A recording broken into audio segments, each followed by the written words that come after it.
12 नवंबर 1996 की एक शाम। दिल्ली का आसमान एकदम साफ था और इंदिरा गांधी अंतर्राष्ट्रीय हवाई अड्डे पर रोज की तरह ही गहमा-गहमी थी। और उसी आसमान में दो विमान थे। एक उड़ान भर रहा था और दूसरा उतरने की तैयारी में। मतलब देखने में सब कुछ बिल्कुल नॉर्मल था। हाँ, बिल्कुल। लेकिन कुछ ही मिनटों में यही नॉर्मल शाम दुनिया की सबसे भयानक हवाई टक्कर की कहानी बनने वाली थी। और ये कोई छोटे मोटे विमान भी नहीं थे। पहला था सऊदी अरेबियन एयरलाइंस का एक विशाल Boeing 747 flight SVA 763 747 jumbo jet. जी, इसमें 312 लोग सवार थे। ज्यादातर भारतीय मजदूर थे जो दिवाली की छुट्टियां मनाकर सऊदी अरब मतलब अपने काम पर लौट रहे थे। तो उनके बैग सपनों और अपनों की यादों से भरे थे। बिल्कुल। और दूसरा विमान था कजाकिस्तान एयरलाइंस का एक, आप कह सकते हैं, एक मजबूत सोवियत दौर का इल्यूशन IL-76 फ्लाइट KZA 1907। हाँ, इसमें 37 लोग थे, ज्यादातर कजाक और रूसी व्यापारी जो दिल्ली के बाजारों से सामान खरीदने आए थे। तो कुल मिलाकर 349 जाने दांव पर थी। और आज की हमारी चर्चा का मकसद यही समझना है कि इतने अनुभवी पायलट, एयर ट्रैफिक कंट्रोल, इन सब के बावजूद ये हादसा आखिर हुआ कैसे। देखिए, इस कैसे का जवाब समझने के लिए हमें थोड़ा पीछे जाना होगा। उस समय के भारतीय एविएशन के माहौल को समझना होगा। 90s का दशक। हाँ, ये 90s का दशक था। भारत में आर्थिक उदारीकरण का दौर चल रहा था। सरकार की न्यू ओपन स्काईज पॉलिसी की वजह से अचानक से हवाई यातायात में मतलब जबरदस्त बढ़ोतरी हो गई थी। अच्छा। आसमान में विमानों की संख्या तो बढ़ गई, लेकिन जमीन पर जो तकनीक थी वो उस रफ्तार से नहीं बढ़ पाई। मतलब डिमांड बढ़ गई पर इंफ्रास्ट्रक्चर पुराना ही था। बिल्कुल। दिल्ली एयरपोर्ट पर उस वक्त सिर्फ प्राइमरी रडार था। Primary radar? एक मिनट, इसका क्या मतलब है? मैं जब एयर ट्रैफिक कंट्रोल के बारे में सोचता हूँ तो मुझे एक स्क्रीन दिखती है जिस पर विमान की सारी जानकारी होती है, उसकी ऊंचाई, उसकी रफ्तार, सब कुछ। क्या तब ऐसा नहीं था? नहीं, बिल्कुल नहीं। प्राइमरी रडार का मतलब है कि कंट्रोलर को स्क्रीन पर विमान सिर्फ एक छोटे से चमकते हुए बिंदु, एक डॉट के रूप में दिखता था। बस एक डॉट? जी। वो डॉट कितनी ऊंचाई पर है इसका रडार को कोई अंदाजा नहीं होता था। इसका मतलब है कि कंट्रोलर एक तरह से अंधेरे में काम कर रहा था। उसे पूरी तरह से पायलट की आवाज पर, उसकी रिपोर्ट पर भरोसा करना पड़ता था। और अगर उस आवाज ने कोई गलती कर दी तो उसे देखने या सुधारने का कोई तरीका ही नहीं था। ये तो बहुत ही ज्यादा दबाव वाली स्थिति है। और चुनौती सिर्फ यही नहीं थी। नहीं, एक और बड़ी चुनौती थी। दिल्ली के ऊपर आने और जाने वाली दोनों तरह की उड़ानों के लिए सिर्फ एक ही संकरा हवाई गलियारा था, एक ही एयर कॉरिडोर, एक ही रास्ता आने जाने के लिए। हाँ, G452 कहते थे इसे। हाँ। और व्यस्त समय में ये एक बहुत बड़ी अड़चन बन जाता था, जहां सारे विमान एक ही रास्ते से गुजरने की कोशिश करते थे। तो मतलब ज्यादा ट्रैफिक, पुरानी तकनीक और एक ही रास्ता, ये तो किसी हादसे के इंतजार जैसा रखता है। और इसी माहौल में air traffic controller VK Datta अपनी ड्यूटी पर थे। एक बेहद अनुभवी कंट्रोलर जिन्हें 16 साल का तजुर्बा था। और उस शाम उन्होंने दोनों विमानों को बिल्कुल स्पष्ट और स्टैंडर्ड निर्देश दिए। सऊदी विमान SVA 763 जो दिल्ली से उड़ान भर रहा था, उसे 14,000 फीट की ऊंचाई बनाए रखने को कहा गया। 14,000 फीट, ठीक है। और कजाक विमान KZ 1907 जो दिल्ली में उतर रहा था, उसे 15,000 फीट तक नीचे आने की अनुमति दी गई। अच्छा। यहाँ समझने वाली बात यह है कि अंतर्राष्ट्रीय नियमों के हिसाब से दोनों विमानों के बीच 1,000 फीट का सुरक्षित वर्टिकल सेपरेशन, मतलब सीधा अंतर रखा गया था। तो कागज पर और रेडियो पर सब कुछ परफेक्ट था? बिल्कुल परफेक्ट था। 1,000 फीट की दूरी, ये तो काफी सुरक्षित लगता है। फिर गड़बड़ कहाँ हुई? VK दत्ता के लिए तो ये एक बिल्कुल रूटीन शाम रही होगी। बिल्कुल, लेकिन कुछ ही मिनटों में सब कुछ बदलने वाला था। जब दत्ता की नजरें अगली बार रडार स्क्रीन पर गईं, तो उनके होश उड़ गए। क्यों? उनका दिल तेजी से धड़कने लगा।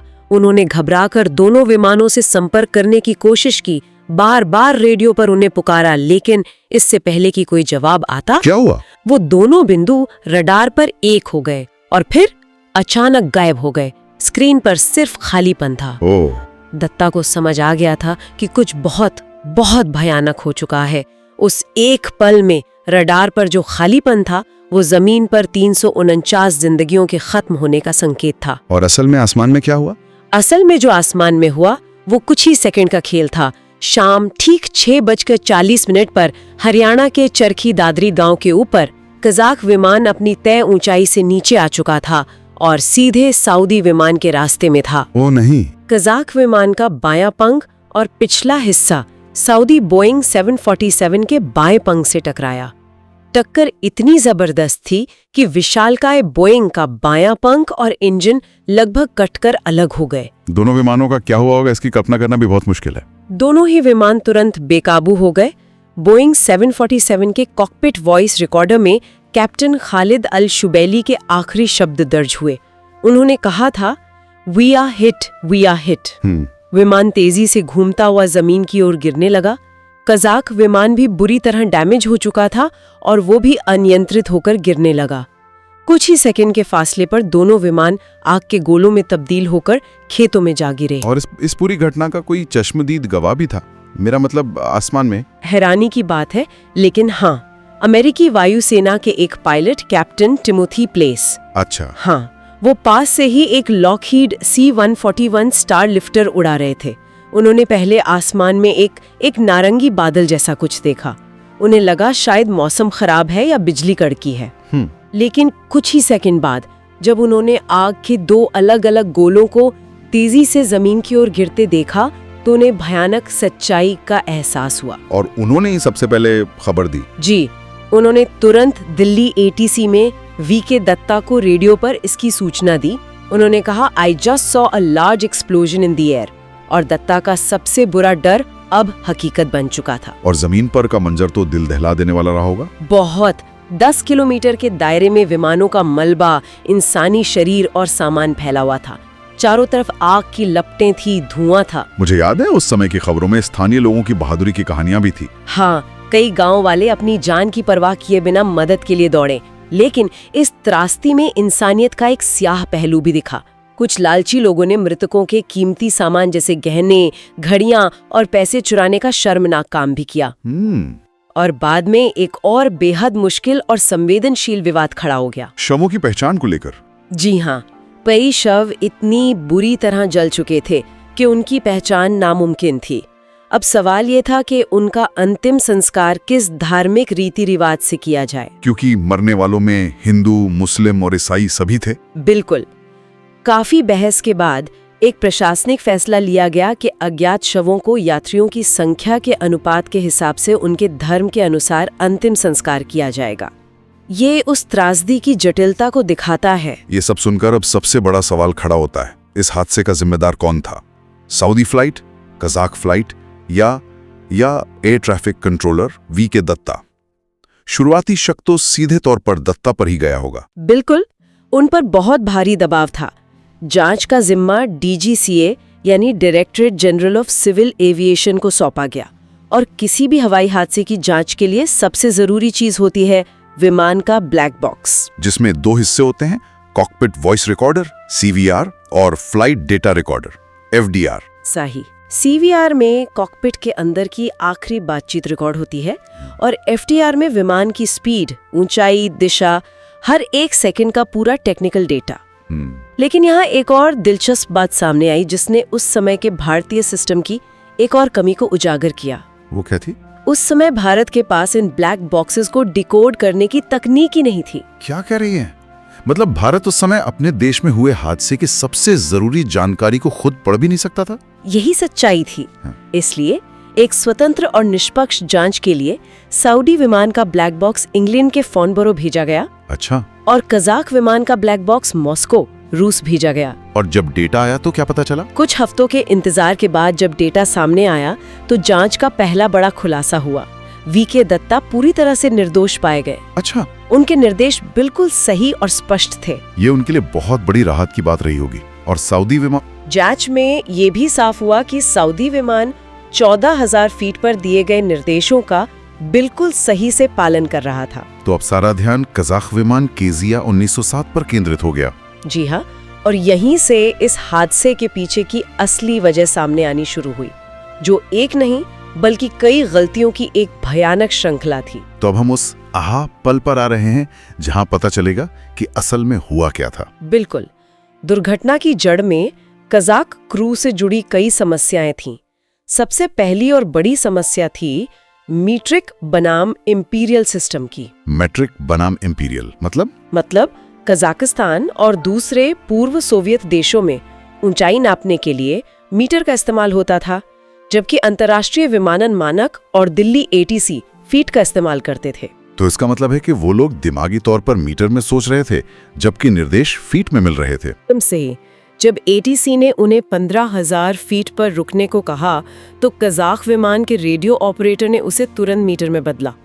लेकिन इस बातचीत और कन्वर्जन के बीच एक कंफ्यूजन की गुंजाइश हमेशा बनी रहती थी। ये पहली समस्या थी। हाँ, दूसरी समस्या थी भाषा की बाधा। पायलट को अंग्रेजी ठीक से नहीं आती थी। अच्छा। जब वीके दत्ता ने उन्हें एक ट्रैफिक अलर्ट दिया, यानी ये चेतावनी दी कि उनके ठीक सामने 10 मील की दूरी पर 14,000 फीट पर एक सऊदी विमान है, तो पायलट ने उसे गलत समझ लिया। मतलब उसने अलर्ट को मंजूरी समझ लिया।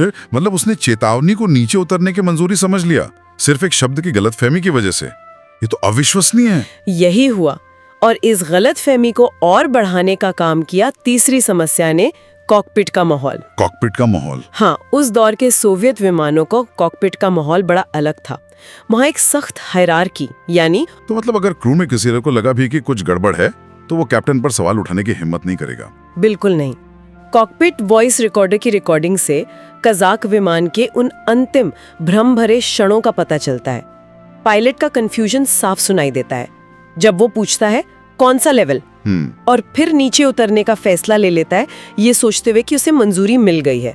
और फिर जब रेडियो ऑपरेटर इगोर रैप को अपनी भयानक गलती का एहसास हुआ, जब उसने देखा कि वो लगातार नीचे जा रहे हैं, तो उसकी आखिरी चीख रिकॉर्ड हुई, इसे 15,000 फीट पर ले जाओ, ऊपर करो। लेकिन तब तक बहुत देर हो चुकी थी।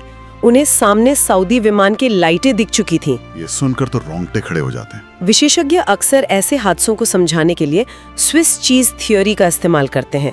क्या वो यहाँ लागू होती है? हाँ, ये थ्योरी इस दुर्घटना पर बिल्कुल सटीक बैठती है। अच्छा। आप कल्पना कीजिए कि स्विस चीज के कई टुकड़े एक के ऊपर एक रखे हैं।